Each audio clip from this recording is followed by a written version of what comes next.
আজকে যে 8 নাম্বার রুলটা আছে এটা আমি ইচ্ছে করলে এখানে 3টা রুল বানাতে পারতাম, কথা কি বুঝছো? কিন্তু আমরা একটা রুলের মাধ্যমে এই 3টা রুল পড়বো, কথা কি বুঝছো? তো দেখো কিভাবে। দোল দো অর্থ কি বলেন তো? যদিও প্রথম এখানে এটা একটা কমপ্লেক্স সেন্টেন্স। কোন সেন্টেন্স? এই যে লিখে রেখেছি কমপ্লেক্স সেন্টেন্স। এই দোল দোর যদি আমি পুরো স্ট্রাকচারটা লিখি, বুঝতে পারছো? তাহলে এরকম হবে, দো কি হবে? দো অথবা ওল দো হবে, এরপরে একটা ক্লজ থাকবে।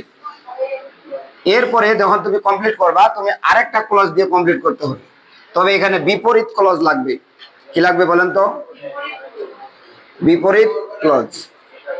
আর বিপরীত ক্লজ মানে কি বুঝো?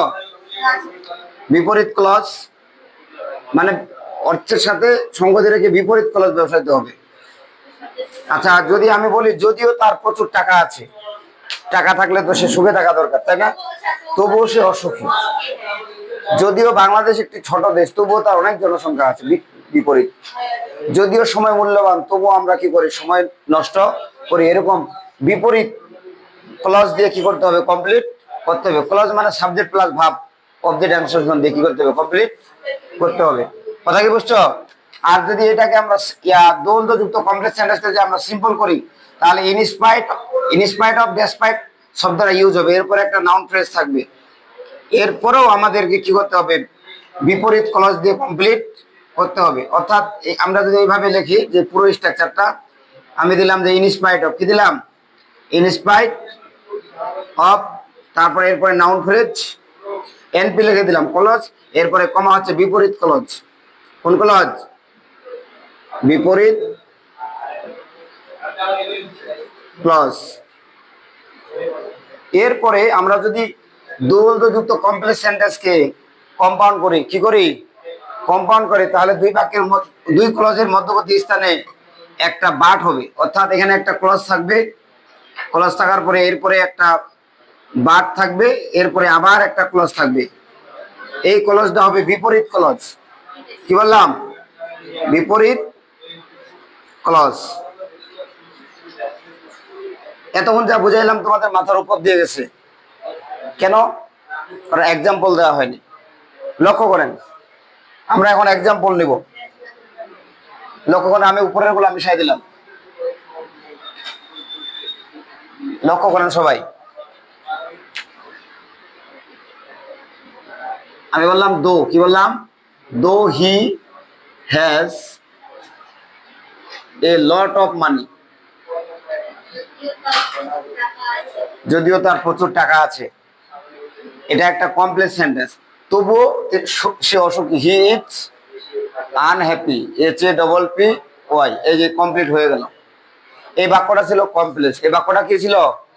কমপ্লেক্স। এখন যদি এটা সিম্পল আকারে দেওয়া দেয়, তাহলে এই দোল দোর পরিবর্তে নেবে ইনস্পাইট অফ। কার পরিবর্তে? ইনস্পাইট অফ নেবে। এরপরে এই সাবজেক্টটার পজেসিভ করবে, এরপরে ভাবটার সাথে তার আইএনজি করে দিবে, এরপরে যা আছে সব বসায় দিবে। A lot of money, comma, dash dash dash. এই যে আমরা দোল দো থাকলে যেভাবে কমপ্লিট করতাম, ইনস্পাইট অফ থাকলেও একই ভাবে কি করতে হবে? কমপ্লিট করতে হবে। এই যে ক্লজটা আছে এটা বসাই দিলে হয়ে যাবে। He is un HAPPY। এরপরে এটাকে যদি আমরা কম্পাউন্ড করি, কি করি? কম্পাউন্ড করি, তাহলে এই দোটা উঠে যাবে। দোটা কি হবে? উঠে যাবে, উঠে বাদ বসবে। অর্থাৎ he has a lot of money but, তারপরে কি হবে? He is un HAPPY। কি কথা কি বুঝছো?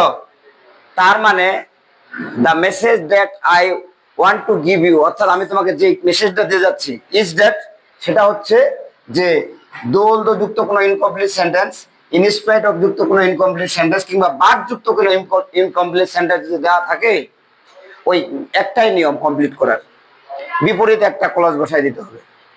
বুঝেন নাই? মানে দোল দো দিয়ে ইনকমপ্লিট থাকলেও বিপরীত ক্লজ লাগবে, ইনস্পাইট অফ দিয়েও গ্যাপ থাকলেও ওই বিপরীত ক্লজ, বাদ দিয়ে গ্যাপ থাকলেও বিপরীত ক্লজ। কথা কি বুঝেন নাই? দেখেন আমি আরেকটা এক্সাম্পল দিই। দেখেন আমি বললাম কি দো, কি বললাম? দো হি ইজ পুর, কি বললাম?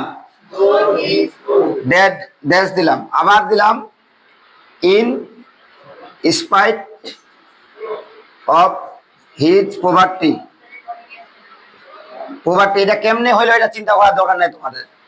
তুমি দেখো যে দোল তো থাকে, ইন স্পাইট অফ আছে কিনা, ড্যাশ, আবার দিলাম যে হি ইজ পোর, তারপর কি দিলাম বাট ড্যাশ ড্যাশ ড্যাশ। তাহলে দেখো এই এইটা এইটা এইটা এই তিনটা আছে না, তিনটা বাক্য আছে না, এটা তো যদিও ফ্রেজ আকারে আছে, একটা উত্তর দিয়ে কমপ্লিট করা যাবে তিনোটাকে। কথা কি বুঝেন নাই? মানে কি, দো হি ইজ পোর বাক্যটা কমপ্লিট করো। হি is honest, he is honest, তবুও সে কি সৎ। ইনস্পাইট অফ হিজ পভার্টি, তার দারিদ্রতা সত্ত্বেও he is honest. He is poor, সে গরিব কিন্তু হি ইজ অনেস্ট। এই যে হয়ে গেল, এই সাবজেক্ট এই ভাব যদি মিল খায় তাহলে সেক্ষেত্রে অনেক শব্দরা দিতে পারে, মানে বাট হি ইজ নাও দিতে পারে, মানে পূর্ববর্তী সাবজেক্ট ভাব মিল খাইলে বাটের পরে ওই সাবজেক্টের ভাব দেওয়ার কোনো দরকার নেই। অর্থাৎ এভাবেও করা যেতে পারে, হি ইজ পুর বাট অনেস্ট, হি ইজ পুর বাট অনেস্ট। এই সাবজেক্ট এই ভাব মিল খেয়েছে না, এই সাবজেক্ট এই ভাব মিল খেয়েছে না, পূর্ববর্তী সাবজেক্ট ভাব যদি পরবর্তী বাক্যে মিল খায় তাহলে ওই সাবজেক্ট ভাব ব্যবহার না করলেও হবে। অর্থাৎ আমরা যদি বলি এভাবে করতে পারি, একটু যদি আমি ইয়া করে দিলাম, হি ইজ পুর বাট অনেস্ট, তার মানে অনেস্টের পরে, এই যে অনেস্টের পূর্বে হি ইজ কথাটা কি আছে, উজ্জ আছে। কি কথা কি বুঝছো? এইভাবে দোলযুক্ত কোনো ইনকমপ্লিট সেন্টেন্সকে আমাদের কি করতে হয়, কমপ্লিট করতে হয়। একটু তুলে নাও।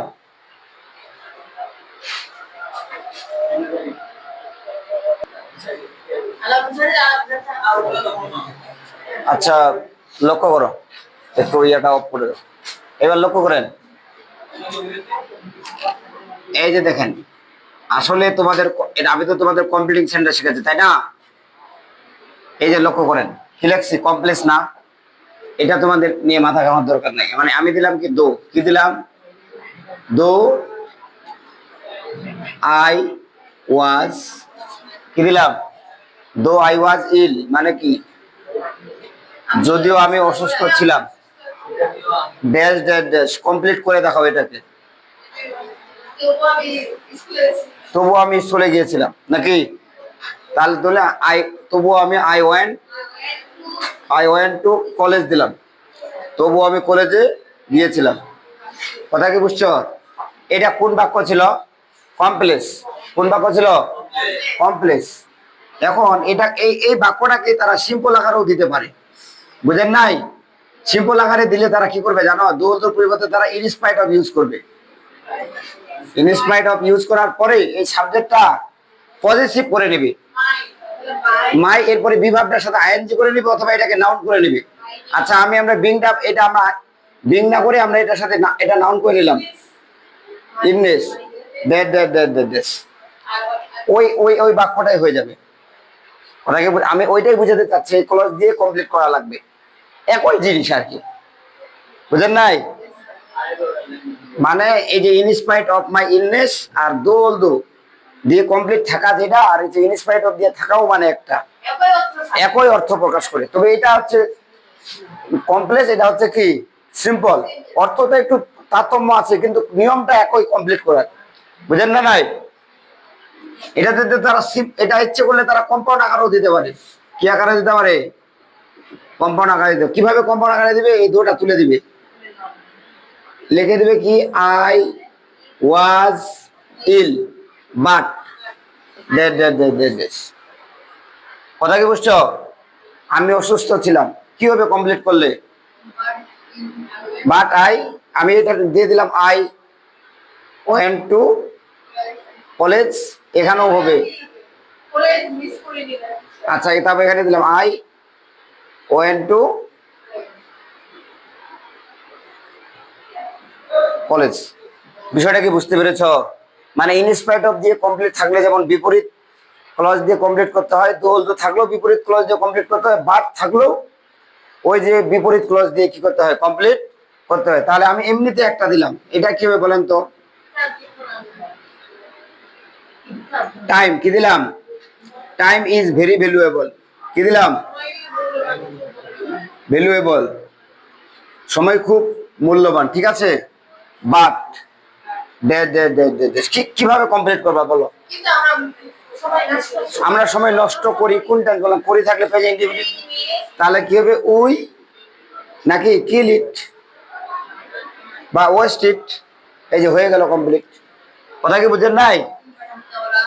আচ্ছা, আমি যদি এভাবে দিই ডিএসপিআইটি, ডিসপাইট হিজ হ্যাভিং নাকি এবিলিটি,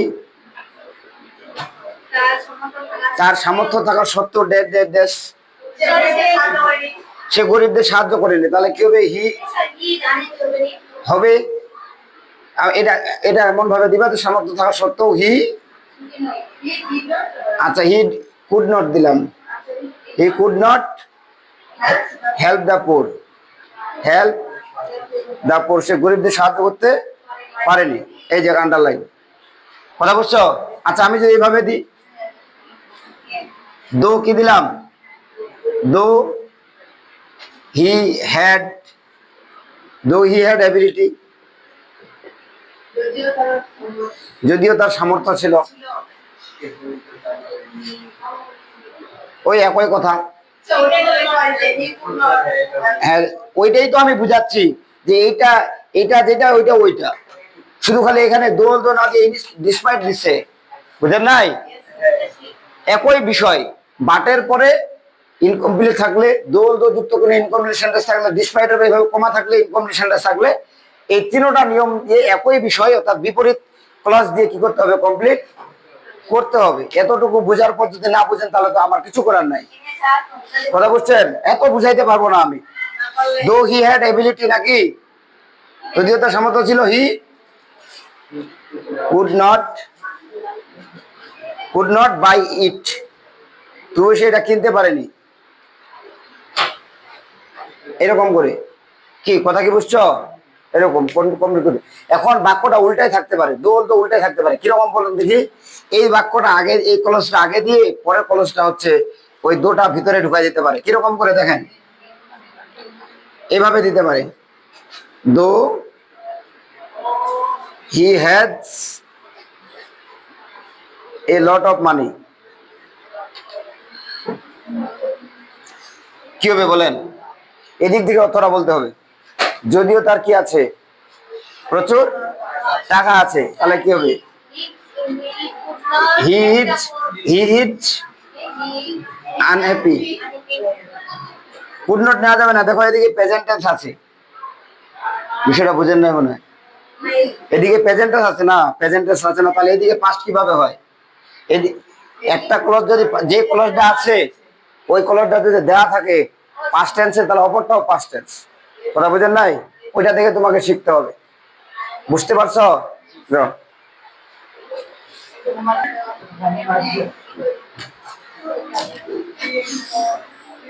দেখো, আমরা এখন রুল 9 নিয়ে আলোচনা করব।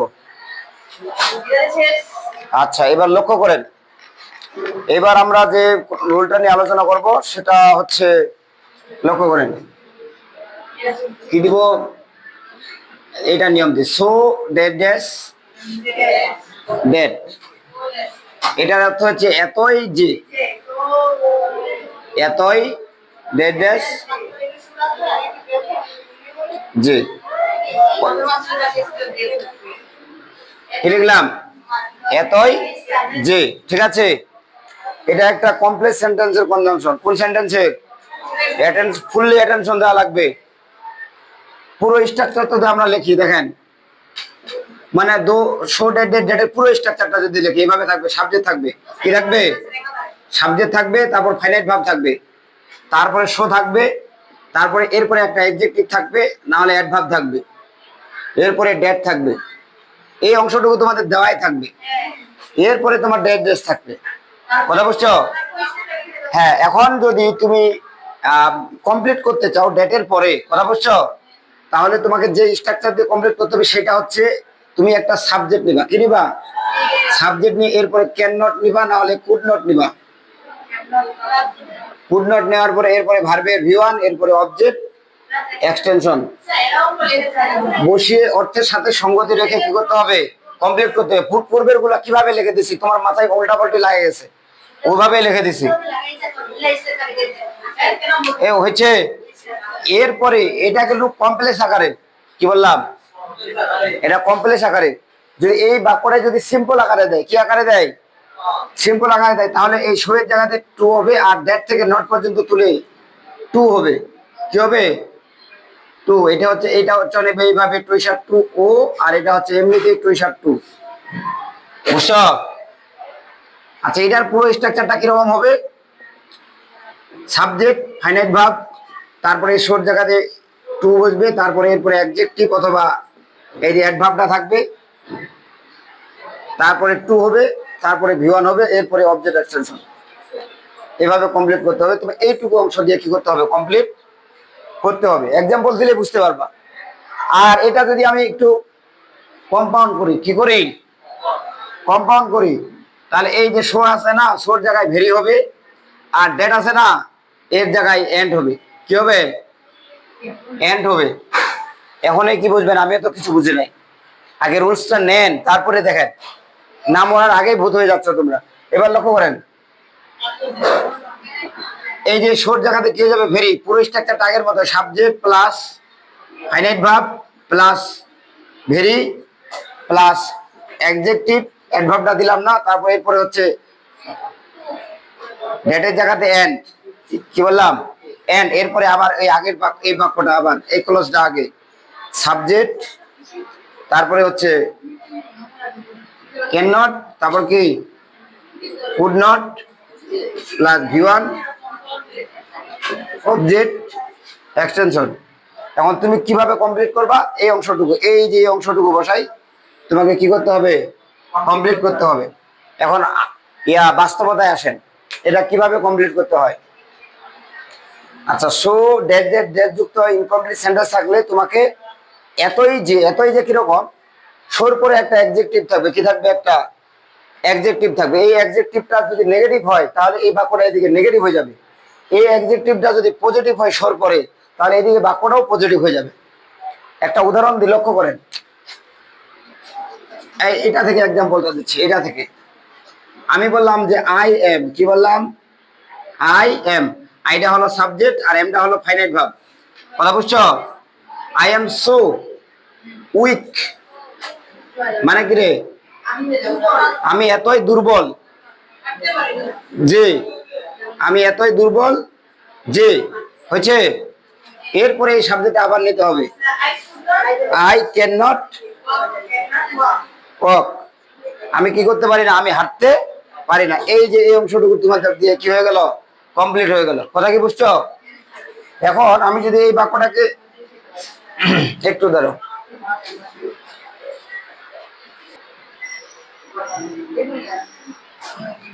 এই পয়েন্টটা দেখো, এই বাক্যটা যদি তারা সিম্পল আকারে দেয়, কি আকারে? সিম্পল আকারে দেয়, তাহলে এরকম হবে, আই এম, ওই সাবজেক্ট ওইভাবে বসাই দিবে। এই শোর জায়গাতে টু দিবে তারা, এরপরে উইক দিবে। এবার ডেট থেকে নট পর্যন্ত বাদ দিয়ে তারা টু বসাবে। কি বসাবে? টু। তা এইবার কিন্তু তোমাদের এভাবে ইনকমপ্লিট করে দিবে। তাহলে টুর পরে যদি দেখো, টুর পরে স্ট্রাকচারটা কি আছে? অ্যাডজেক্টিভ, এই যে অ্যাডজেক্টিভ, তারপরে কি আছে? টু প্লাস ভি1, এটা মিসিং আছে না? তাহলে তোমাকে এইভাবে লিখতে হবে, টু ওয়াক প্রপারলি, একটা শব্দ দিলাম। এটাও নেগেটিভ অর্থ, যে আমি এতই দুর্বল, সঠিকভাবে হাঁটতে পারি না। নেগেটিভ আর কি। বুঝতে পেরেছ? এখন এই বাক্যটা যদি কম্পাউন্ড আকারে দেয়, কি আকারে দেয়? খুবই সোজা। এই শোর জায়গাতে তারা ভেরি ইউজ করবে, আর ডেটের জায়গাতে এন্ড ইউজ করবে। এই লেখাটা কি আসতেছে? দেখো তো এই লেখাটা আসতেছে কিনা। আসে না? আচ্ছা, এবার লক্ষ্য করেন, আমি এটা উপরে দিলাম। এবার লক্ষ্য করেন, আই এম ভেরি উইক। এই যে ড্যাট এর, সরি, এন্ড এদিকের বাক্যটা আবার বসাই দাও। আই ক্যান নট, কি দিলাম, আই কান্ট ওয়াক। এই যে এইটুকু দিয়ে তোমাকে কি করতে হবে, কমপ্লিট করতে হবে। আচ্ছা তোমরা একটু দেখো, টু দিয়ে কখন করবা তুমি, যখন এই স্ট্রাকচারটা থাকবে, যখন সেন্টেন্সটাতে টু থাকবে তখন তোমাকে টু প্লাস ভি1 দিয়ে করতে হবে। যখন সেটা শো থাকবে তখন এই ড্যাট দিয়ে করতে হবে। যখন তোমার ভেরি থাকবে তখন তোমাকে এন্ড বসাই দিয়ে কমপ্লিট করতে হবে। স্ট্রাকচারটা কি চেহারা দেখার জন্য দিছি, কিছুই বুঝে না, একটু অ্যাটেনশন দিতে হবে তো। লক্ষ্য করেন, দাঁড়াও, বুঝেন নাই তো আমি এক্সাম্পল দিব না, আরো ভালো করে এক্সাম্পল দিচ্ছি। দেখো লক্ষ্য করেন, বাদ দেন, মনে করো এই নিয়মটা শিখাচ্ছি, এই নিয়মটা না, বুঝছো? লক্ষ্য করেন, আমি যদি বলি দা ম্যান, কি দিলাম, the man was so old, লোকটা এতই বৃদ্ধ ছিল যে, লোকটা এতই বৃদ্ধ ছিল যে ড্যাট ড্যাট ড্যাট ড্যাট। তাহলে দেখো আমি কি দিছি, কোনটা স্ট্রাকচার থেকে ইনকমপ্লিট করতে দিছি, কোনটা স্ট্রাকচার থেকে ইনকমপ্লিট দিছি, শো থেকে দিছি। তাহলে আমি কি কি দিছি, ড্যাট বাকি আছে না, ড্যাট, ড্যাটের পরে কি লেখা আছে দেখো, subject plus can not could not, তারপর ভি1 অবজেক্ট এক্সটেনশন। তার মানে তোমাকে subject plus can not could not বসাই ভি1 এক্সটেনশন দিয়ে কমপ্লিট করে দিতে হবে। বুঝেন নাই বিষয়টা? হি, এই যে দেখো এই সাবজেক্টটা আবার নাও, হি, এদিকে পাস্ট টেন্স আছে, তাহলে could not now, he could not. আচ্ছা এতই বেশি বৃদ্ধ নাকি, ক্যারি দিলাম, ক্যারি, সিএ ডবল আর, ক্যারি দা লোড, মানে সে বোঝাটা কি করতে পারে না, বহন করতে পারে না। এইভাবে, কথা কি বোঝেন নাই? আর যদি আমি এটা কি আকারে দিই, এটা এইভাবে না দিয়ে যদি আমি এটা থেকে দিই, এই যে এটা থেকে দিই, তাহলে আমি কিভাবে দিব জানো, এইভাবে দিবে তারা, দা ম্যান, কি দিবে, দা ম্যান ওয়াজ, এই যে শোর জায়গা আগে শো ছিল না, ওখানে টু দিয়ে দিবে, টু উইক, ডেড উইক ছিল নাকি, ওল্ড ছিল, old, dead dead dead dead dead.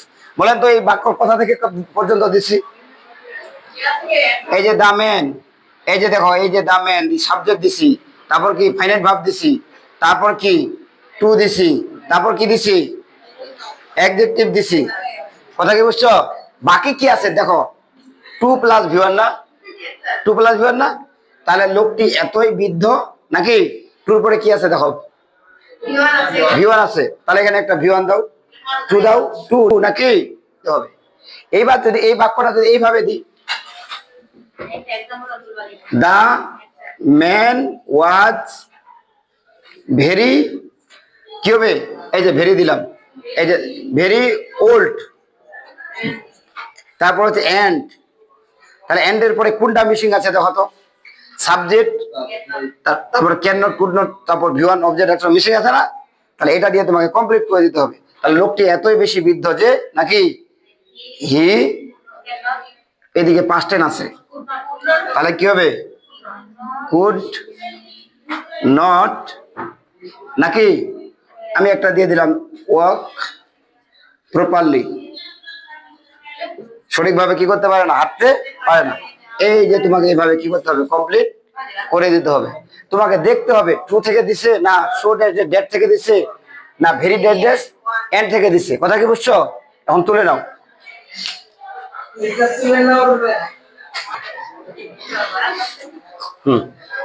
একটু আবার লক্ষ্য করেন, এই লক্ষ্য করো, আমরা প্রথমে হচ্ছে এই যে শো ডেটের নিয়মটা আমি সিঙ্গেল ইয়া দিচ্ছি, মানে এক্সাম্পল দিচ্ছি। কথা বুঝছো? শো ডেট মানে কি, এতই যে, কি এতই, অনেক সময় হয় না মানুষের কাছে কোনো একটা কাজ অতিরিক্ত হয়ে যায়, যার ফলে আরেকটা পারে না। যেমন ধরে নাও আমি এতই ক্লান্ত যে আমি সঠিকভাবে কাজ করতে পারি না, লোকটা এতই অসহ্য, সদা সত্য কথা বলতে পারে না। কথা কি বুঝেন নাই? আমি যদি বলি যে আমি ইংরেজিতে এতই দুর্বল যে কিছুই বুঝতে পারি না, এই যে একটার সাথে একটা সমস্যার ফলে আরেকটা পারে না, এরকম অর্থ কি করবে, অর্থ প্রকাশ করবে। এটা পুরো স্ট্রাকচারটা আমি তোমাদেরকে একটু আগে লিখে দিছিলাম, তবে এখানে কথা আছে দেখেন আমি যদি বলি দা প্রবলেম কি দিলাম, দা প্রবলেম ওয়াজ কি দিলাম, দা প্রবলেম ওয়াজ সো হার্ড, মানে মানে ডেট, সমস্যাটি এতই বেশি কিরে জটিল যে, তাহলে ডেটের পরে স্ট্রাকচারটা কি ছিল, subject plus can not oblique could not, তারপর কি ভি1 অবজেক্ট এক্সটেনশন। এই যে এটা দিয়ে তোমাকে কি করতে হবে, কমপ্লিট করতে হবে। কথা কি বুঝো না বুঝো নাই? তাহলে কি করতে হবে, এখন এটা যদি বস্তুবাচক সাবজেক্ট হয়, কি বললাম, এটা যদি বস্তুবাচক সাবজেক্ট হয় তাহলে এদিকে ব্যক্তিবাচক সাবজেক্ট নিতে হবে। তাহলে সমস্যাটি এতই বেশি কঠিন ছিল যে আমরা পড়ে দিলাম যে we could not SOLV solve it, আমরা এটা কি করতে পারিনি, সমাধান করতে পারি। অথবা I can not, we could not, I could not, অথবা দে কুড নট। এখন দেখতে হবে অনুচ্ছেদ যেহেতু কেউ নাই এই জন্য উই দিয়ে দিলাম। এটা কি বুঝো নাই? হ্যাঁ, এটা এটা কোন বাক্যে আছে, এটাকে বলে কমপ্লেক্স। কি আকারে? কমপ্লেক্স আকারে। এখন আমি যদি এটা বুঝালাম না, তোমাকে দিলাম এরকম দিলাম টু ড্যাশ টু থেকে যদি এক্সাম্পলটা দিই, কথা বুঝছো? তাহলে আমি এভাবে দিলাম, লক্ষ্য করেন দা প্রবলেম, এখানে একটা খুব গুরুত্বপূর্ণ জিনিস আছে শেখার, ভালো করে বুঝবেন। কি বললাম, দা প্রবলেম ওয়াজ টু হার্ড। এবার একটা কাহিনী আছে, দেখো এখানে ব্যক্তিবাচক সাবজেক্ট আছে না বস্তুবাচক সাবজেক্ট আছে? ব্যক্তি না বস্তু বলেন? বস্তুবাচক আছে না? এবার ভালো করে লক্ষ্য করেন, যখন এইদিকে বস্তুবাচক সাবজেক্ট থাকবে, ঠিক আছে, তখন এই যে ট্রু নিয়ম যদি থাকে একটা ফর নিতে হবে। কি নিতে হবে? ফর। ফর নেওয়ার পরে একটা ব্যক্তিবাচক অবজেক্ট বসাতে হবে, তারপরে 2 + V1 দিয়ে কমপ্লিট করতে হবে। এখন তো বলছি রে, এরপরে লক্ষ্য করেন তাহলে কি হবে, ফর, এটা আমি এটাই দিলাম ফর আস, এরপরে 2 + V1, তাহলে কি হবে, তাহলে এইভাবে দিলাম বস্তুবাচক অবজেক্ট যখন থাকবে এখানে, তারপর একটা ফর বসবে, তারপর একটা অবজেক্ট বসবে, তারপরে 2 + কি হবে, V1 হবে। কি কথা কি বুঝছো? তাহলে দেখো ফর আস, তারপর হচ্ছে টু সলভ, তখন এই সাবজেক্টটা প্রণয়ন আর বসানো যাবে না। ফর আস টু সলভ, কখন বলেন, কখন ফর প্লাস ব্যক্তিবাচক অবজেক্ট নিতে হবে বলেন? কখন ফর প্লাস ব্যক্তিবাচক অবজেক্ট নিতে হবে? যখন যখন সিম্পল সেন্টেন্সে নিতে হবে, যখন এদিকে বস্তুবাচক সাবজেক্ট থাকবে। কথা বুঝছেন? আচ্ছা, বুঝেন নাই? এরপরে লক্ষ্য করেন, হ্যাঁ আচ্ছা আচ্ছা, আরেকটা শর্ট নিয়মটা দেখালি তুলিয়েন দেখেন। আচ্ছা একবারে এখানে লক্ষ্য করেন, এখানে এই যে দা প্রবলেম কি দিলাম, problem was so hard, the problem was very hard, কি দিলাম, ভেরি হার্ড দিলাম।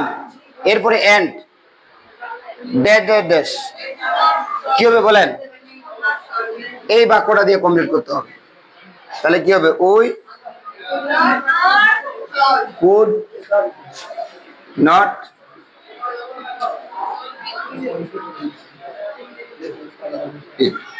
এই যে এইভাবে, বুঝতে পারছো?